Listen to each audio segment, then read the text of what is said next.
Et nous sommes de retour au plateau pour la suite de cette émission. Nous abordons notre deuxième sujet. Nous parlons du Niger et du Bénin. Les deux voisins normalisent leurs relations diplomatiques. On sait que le froid diplomatique entre le Bénin et le Niger date de plusieurs mois. On en a commenté à plusieurs reprises dans cette émission. Et les actualités ont évolué ce mois d'octobre avec l'accréditation de Kakade Chaïbou, qui est ambassadeur extraordinaire, plénipotentiaire du Niger auprès du Bénin. Ceci fait suite à l'autre de la validation de l'ambassadeur du Bénin au Niger il y a de cela quelques jours plus tôt, ce qui montre une reprise en toute douceur des relations entre ces deux pays. De l'autre côté, l'affaire du pétrole reprend tout doucement avec le chargement du pétrole nigérien au port de Sémé, même s'il n'y a plus vraiment de communication officielle sur ces informations. On note une reprise des relations au plan diplomatique entre les deux voisins et nous en parlons avec nos invités. Reprise des relations au plan diplomatique qui contraste un peu avec la situation réelle sur le terrain, avec le maintien de la fermeture des frontières et des obligations pour les ressortissants des deux pays dans l'un ou l'autre. Nous en parlons avec nos invités. Je veux bien commencer par vous, Gabin Adjaro. Les ambassadeurs des deux pays sont finalement accrédités. La relation semble reprendre au plan diplomatique tout doucement entre le Bénin et le Niger. Oui, c'est une grande joie que ces deux pays frères et amis-là aient repris leur coopération, surtout que les maisons diplomatiques ont repris le travail. Le Niger, entre-temps, a donné son agrément à l'ambassadeur béninois au Niger, et ensuite, aujourd'hui, le Bénin aussi donne son agrément à l'ambassadeur du Niger au Bénin. Je pense que c'est une très bonne nouvelle pour nous Africains, pour nous peuples ouest-africains, parce que cette situation n'arrangeait personne, cette situation n'arrangeait ni le Bénin ni le Niger, et encore moins les deux peuples, parce que véritablement, je l'ai toujours dit, c'était une guerre d'ego, même si tout n'est pas encore fini, parce que les frontières terrestres restent toujours fermées, et le Niger n'a pas encore dit que les accusations portées contre le Bénin, à savoir que le Bénin abritait quand même des bases sur lesquels on entraînerait des terroristes pour pouvoir venir déstabiliser le Niger. Je pense que c'est déjà une très bonne chose. On est en train de calmer le jeu, et il faut aussi remercier les deux chefs d'État, à savoir Nicéphore Soglo et Yahi Boni, qui ont eu à faire le déplacement sur le Niger pour rencontrer, même s'ils n'ont pas pu rencontrer Tiani, ils ont eu quand même à rencontrer le Premier ministre. Il y a eu des discussions à la base, et je vois que les intérêts, les deux pays ont quand même repris leur langue, et puis ils sont en train de discuter. Il y a je ne sais pas si on peut l'appeler téléphone rouge ou bien téléphone vert, mais quand même il y a une communication. Il y a une communication entre les deux pays. Je pense que c'est une très bonne chose pour la reprise des coopérations. Maintenant, il va falloir que chacun rassure l'autre. Le Bénin doit rassurer le Niger aussi par rapport à l'abritation des soi-disant bases des terroristes, ou bien des gens qui entraîneraient des terroristes sur son territoire, et ensuite faire en sorte que les populations puissent se retrouver vives, parce que au Bénin, il y a une forte population qui parle le Haoussa, au Niger, même chose. Donc je pense que pratiquement c'est les mêmes peuples, et quand ce genre de situation arrive, c'est le peuple qui périt. Maintenant, le chargement de l'Eodic aussi à Semikoji, ça continue, parce que là c'est une question d'intérêt. Le Bénin aussi en tire profit par le gain de son argent. Le Niger aussi en tire profit, et je pense que la société chinoise, eux, n'ont pas trop parlé, mais je pense qu'eux aussi ils ont eu à agir dans cette affaire-là pour pouvoir permettre à ce que la situation se calme entre les deux pays. Donc c'est à féliciter. C'est pour montrer que même si on peut appartenir soit à la CEDEAO ou bien à l'AES, mais nos relations bilatérales, on doit pouvoir les garder.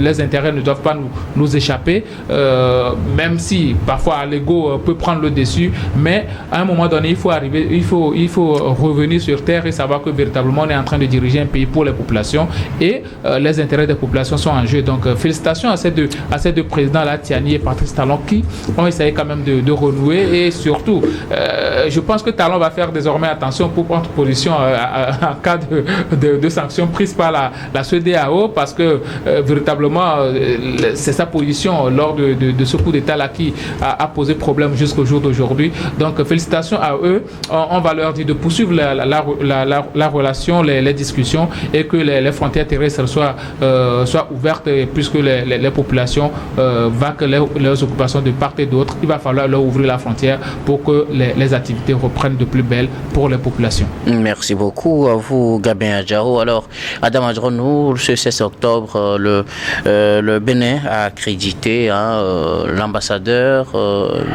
extraordinaire plénipotentiaire du Niger, donc au Bénin, Kakade Chaibou, a donc été reçu au Bénin, ou bien il est maintenant ambassadeur du Niger au Bénin.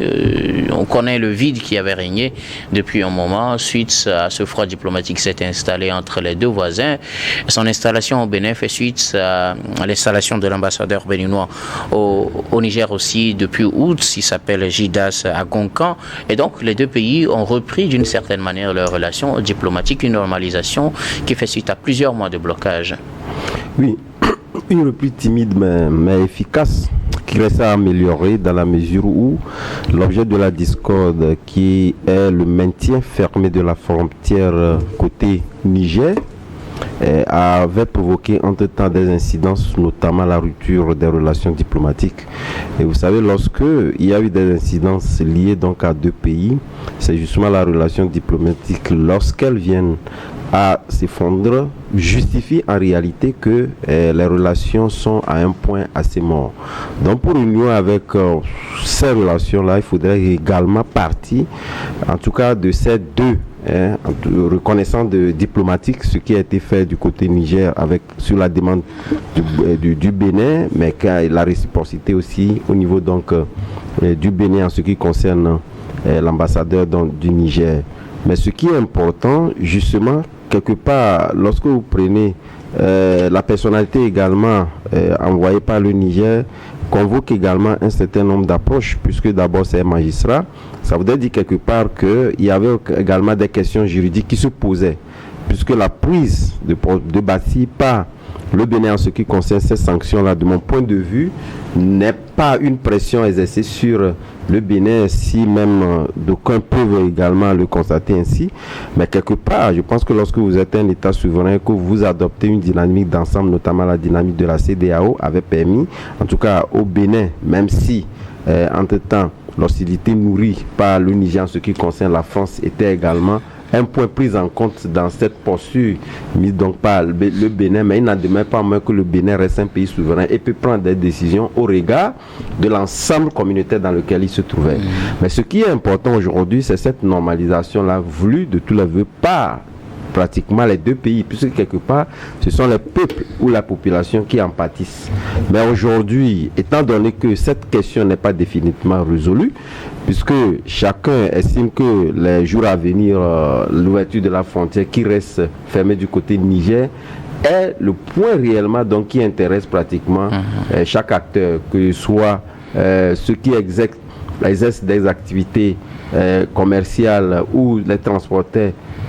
En tout cas, même si certaines décisions côté Niger frustrent en tout cas les Béninois en ce qui concerne l'immatriculation. On reviendra justement sur cet aspect tout à l'heure. Donc je pense que c'est quand même une bonne chose qui permettrait à ces pays-là de renouer donc ces relations-là. Puis c'est la diplomatie qui va permettre à ces pays-là de continuer par se parler, d'échanger et de voir la législation qui pourrait donc permettre, si telle est que l'assurance venait, puisqu'il y avait des griefs portés par le Niger sur le Bénin, mais ces griefs-là, le Bénin, table sur 4, l'a dit, il voudrait bien évidemment qu'on puisse donc déléguer en tout cas des émissaires pour venir vérifier partout au Bénin si réellement, en ce qui concerne l'habitation donc des bases militaires françaises pour des motifs concernant donc la déstabilisation donc du Niger. Quand cela ne tient, je pense que Nous estimons qu'à partir du moment où ces relations diplomatiques fissurées par le passé commencent par se rétablir, je pense que l'objet de cette discours-là, qui, je le disais tantôt, est donc le maintien fermé de la frontière, pourrait donc avoir une issue assez favorable pour le bonheur des populations. On attend justement d'arriver à cette étape où les frontières seront réouvertes entre les deux pays, mais en attendant, les relations diplomatiques reprennent tout doucement entre le Niger et le Bénin. Fiablou. Oui, je sais bien que les efforts ont été faits dans ce domaine pour la description des relations diplomatiques. Et je félicite ici le président Talon et Tiani, qui ont instruit leur ministre des Affaires étrangères de se rencontrer lors des assemblées générales des Nations Unies à New York et qui ont fait le déplacement à Pékin pour être assistés par les Chinois. Ce qui veut dire que ces deux rencontres à New York et à Pékin ont permis au ministre des Affaires étrangères de nommer les ambassadeurs avec l'approbation de leurs chefs d'État respectifs. Aujourd'hui, le problème est clair.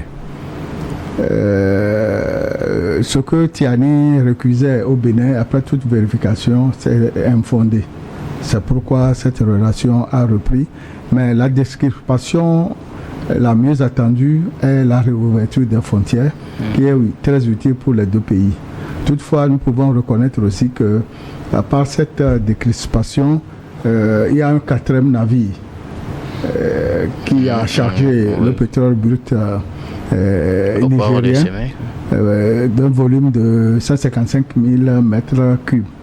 Ce qui veut dire que, et surtout, la nomination d'un magistrat comme ambassadeur prouve à suffisance que tous les problèmes devaient être réglés par le droit et le droit international. Et comme je l'ai dit tantôt, je félicite les deux présidents qui sont pays amis et pays de la CEDEAO. En tout cas, pays de la CEDEAO. Le Niger ne veut plus qu'on le cite en tant que membre de la CEDEAO. Nous ne sommes pas encore en janvier, c'est pourquoi il y a du pays de la CEDEAO. D'accord, en attendant qu'on soit en janvier, mais entre-temps, en attendant qu'on soit en janvier, le Niger est aussi membre de l'AES. Et justement, parlant de la reprise... Parce que, aux dernières nouvelles, il y a des tractations qui sont en cours pour empêcher que les trois pays de l'AES quittent définitivement la barque. En tout cas, on attend de voir à quoi cela aboutira. Alors, comme je le disais, les relations diplomatiques reprennent tout doucement, mais sur le terrain, le transport et la circulation, la libre circulation des biens et des personnes rencontrent quelques obstacles, que ce soit au côté du Bénin ou côté du Niger. Nous avons dit la frontière est restée fermée, mais aussi des voies de contournement que les uns et les autres utilisent, ou les ressortissants des uns et les autres dans l'autre pays rencontrent des difficultés côté Niger, côté Bénin. Ce n'est pas aussi facile pour les conducteurs, Gabin. Oui, ce n'est pas aussi facile pour les conducteurs parce qu'on l'a déjà dit, les frontières terrestres ne sont pas encore ouvertes. Et donc, tu viens de le dire, les camionneurs, les transporteurs passent par des voies de contournement, c'est-à-dire ce sont des voies pas illégales. Ce sont des voies pas légales par lesquelles ils sont en train de passer pour rentrer au Niger. Ce qui fait qu'aujourd'hui, les Nigériens demandent le dédouanement des camions immatriculés au Bénin au poste du Niger avant de rentrer. Et c'est pour moi, je pense que ça fait partie des problèmes à résoudre aujourd'hui. Si les frontières sont ouvertes, je ne suis pas sûr que les Nigériens vont encore demander le dédouanement de ces véhicules béninois là, parce que parmi tous les pays dont les camions vont au Niger, c'est seulement les camions béninois qu'on demande le dédouanement. Ça veut dire qu'il y a problème entre le Bénin et le Niger, problème lié donc à la fermeture des frontières. Donc du coup, quand tu prends des voies illégales pour pouvoir rentrer dans un pays, il faut subir la conséquence parce que déjà le pays porte des accusations comme quoi le Bénin abrite des bases pour pouvoir déstabiliser. Donc ces camions-là, personne ne sait si ces camions peuvent transporter des armes pour venir déstabiliser le Niger. Donc c'est tout à fait normal de prendre des mesures pour que ce genre de situation n'arrive pas. Maintenant, quand tu vois, on ne demande pas le dédouanement des produits transportés. c'est juste le dédouanement des véhicules. Donc, il n'y a pas un meurtre qui est posé sur pratiquement tout le camion et son contenant, mais c'est juste le contenu. Pas le contenu, mais c'est plutôt le contenant. C'est juste le contenant qui pose problème. Donc, pour moi, c'est tout à fait normal, puisqu'aujourd'hui, il y a les relations entre le Bénin et le Niger, ça reste toujours un peu crispé, même s'il y a des voies de décrispation, et ça reste toujours un peu crispé, un peu arrumé. Donc il faut tout faire quand même pour arriver à ce que la situation change. Et quand on parle de libre circulation des personnes et des biens, je pense que les deux présidents choisis, à savoir le président Foyesos Nanassingbe et Diomaye Faye, choisi pour la médiation entre la CEDEAO et l'AES, doivent jouer un grand rôle pour que cette libre circulation des personnes et des biens là soit toujours maintenue, l'intégration des peuples soit toujours maintenue, malgré que il y a deux entités dans la sous-région. Donc pour moi, cette histoire de dédouanement, peut-être Adam va beaucoup plus éclaircir la situation, parce que Arnaud le disait qu'il y avait déjà eu cette situation entre le Togo et le Bénin. Donc, il y a de cela plusieurs années. Ça fait déjà plusieurs années. Donc aujourd'hui, pour moi, je me base juste sur un aspect où les frontières terrestres entre le Niger et le Bénin ne sont pas encore ouvertes. Donc, comme les camions passent par des voies illégales pour pouvoir rentrer au Niger, c'est tout à fait normal qu'on leur demande le dédouanement au Niger afin d'avoir des papiers nigériens pour pouvoir travailler. Je pense que le Bénin aussi pourra adopter cette méthode-là pour pouvoir répondre diplomatiquement au Niger. Maintenant, les couloirs vont continuer par se faire pour que cette situation-là puisse être réglée au plus tôt possible. Parce que nous sommes dans la sous-région, nous constituons le même peuple et on n'a pas besoin de faire tout cela pour les transports des produits, surtout dont les populations ont besoin. Alors, Adam, est-ce que la nomination de ces ambassadeurs pourra participer à la décrispation de l'atmosphère et permettre aux conducteurs de souffler un peu, puisque, comme on le dit tout à l'heure, les conducteurs béninois aux côtés du Niger n'ont plus certaines facilités qu'ils avaient avant, puisqu'il y a une affaire de dédouanement qui se pose? Non, mais bien évidemment, vous savez, je pense que cette libre circulation qui est grippée, en tout cas pas des considérations de mon point de vue qui sont des considérations en tout cas d'ordre juridique. Et je le disais tantôt aussi, le Niger a dépêché un magistrat, ça voudrait dire que sur l'action la législative ou juridique, il y a quand même des questions à se poser. Mais au même moment, je pense que cette question liée donc à l'immatriculation, sans avoir donc indexé le contenu de ces camionneurs-là, est d'ordre en tout cas normal, pour la simple et bonne raison que les canaux de transport ou de transit habituels entre le Bénin et le Niger n'ont pas été donc estompés. Donc naturellement, les marchandises ont suivi les mêmes procédures que par le passé. Donc voilà, pas les mêmes routes, forcément. Oui, mais ce qui est important aujourd'hui, qui en rajoute en réalité donc à la difficulté, c'est justement le fait qu'on puisse donc demander à ces camionneurs-là de pouvoir donc immatriculer. L'incidence, dirait, ça voudrait dire quelque part que le Niger entend tout simplement que soit seulement les camionneurs ou les transporteurs du Niger qui viennent donc transporter les produits du Bénin pour le Niger. C'est-à-dire que si on immatricule avec une immatriculation ou un dédouane avec le Niger, c'est comme si c'était un véhicule nigérien. Mais bien évidemment, ça voudrait dire que c'est un véhicule du Niger. Mais au même moment, moi je pense que quelque part c'est discriminatoire pour la simple et bonne raison que nous avons des dispositions assez, où la CEDEAO, que ce soit la CEDEAO ou le LIUMOA, régit, qui permet donc aux transporteurs de pouvoir donc faire ces trafics-là sans avoir donc avoir des encombrements comme ce qui se passe aujourd'hui. Donc ça a été donc sauté. Mais cela s'explique tout naturellement par le fait que le Niger ainsi, parce que nous n'allons pas quand même convoquer la question de l'AES dans ce genre de situation, puisque de part et d'autre, de toutes les façons, c'est que la mesure rigoureuse en ce qui concerne donc le transit entre les pays, l'AES n'a pas commencé déjà par donc les appliquer. Donc quelque part, je pense que ce sont les mêmes mesures que l'UMOA, la CEDEAO qui sont en train d'être appliquées. Mais les deux, comme vous l'avez dit, je pense qu'avec la nomination de ces deux-là, on peut arriver donc à la décrispation et désenrhumer donc ces relations-là. Firklou Adam Goulenou, la nomination des deux ambassadeurs participera-t-elle rapidement à la décrispation de l'atmosphère et à l'ouverture prochaine des frontières pour la levée aussi de ces mesures exceptionnelles imposées aux camionneurs béninois? Oui, moi je pense que